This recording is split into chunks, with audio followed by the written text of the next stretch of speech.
Assalamualaikum warahmatullahi wabarakatuh.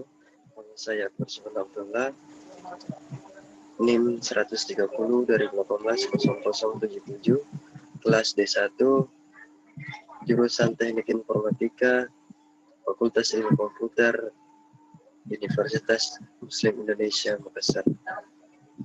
Baiklah, pada kesempatan ini saya ingin mempresentasikan tugas 3 rekayasa perangkat lunak objek. Baiklah, untuk mengoptimalkan waktu, langsung saja kita masuk pada soal yang pertama. Jelaskan perbedaan UML dengan USDP. UML atau Unified Modeling Language adalah bahasa pemodelan visual tujuan umum di bidang rekayasa perangkat lunak dan terdiri dari serangkaian diagram terintegrasi untuk mengidentifikasi, memvisualisasikan, membangun, dan mendokumentasikan artefak sistem perangkat dalam sistem, tetapi bukan metode desain sistem. Sedangkan untuk USDP merupakan metodologi untuk pengembangan perangkat lunak, utamanya perangkat lunak yang berorientasi objek.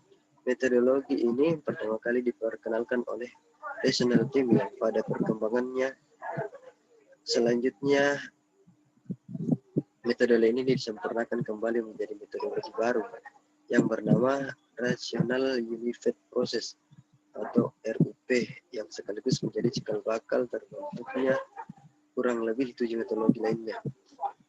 USDP adalah metode RPLO yang beradaptasi karena semakin kompleksnya sistem atau perangkat lunak yang dikembangkan oleh vendor.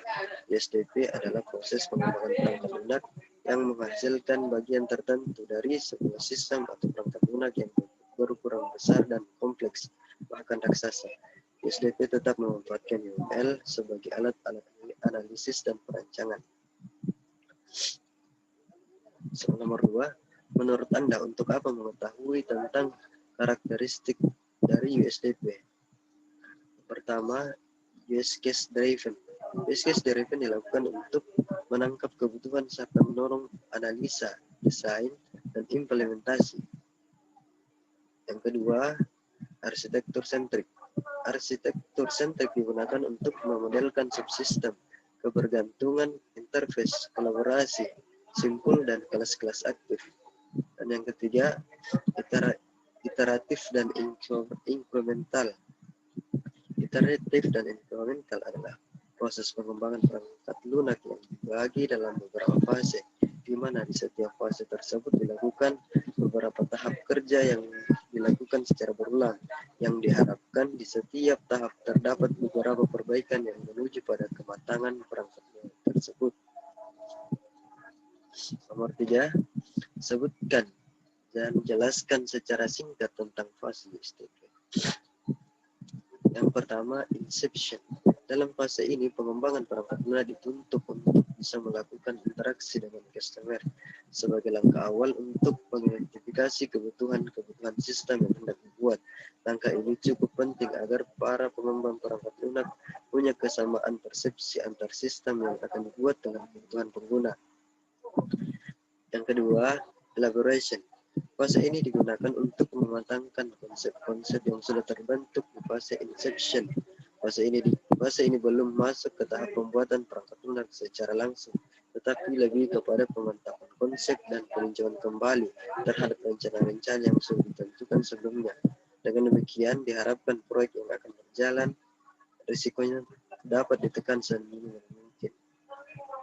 Yang ketiga, fase construction.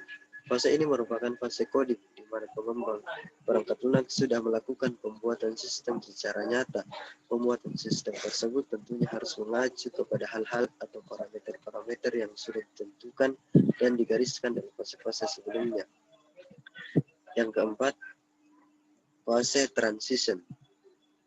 Pada tahap ini dilakukan untuk mematangkan produk akhir yang sudah jadi. Pematangan ini perlu dilakukan untuk menganalisa apakah perangkat lunak yang sudah dibuat sesuai dengan kebutuhan pengguna atau mungkin terdapat bug yang perlu diperbaiki dan lain-lain.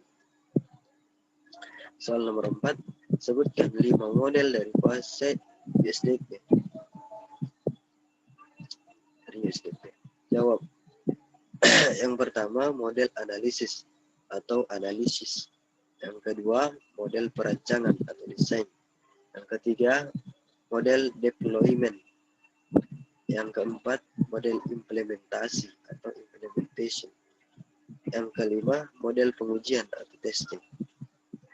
Demikianlah persentase yang sempat saya sampaikan pada kesempatan ini. Wabillahi taufiq wal hidayah. Wassalamualaikum warahmatullahi wabarakatuh.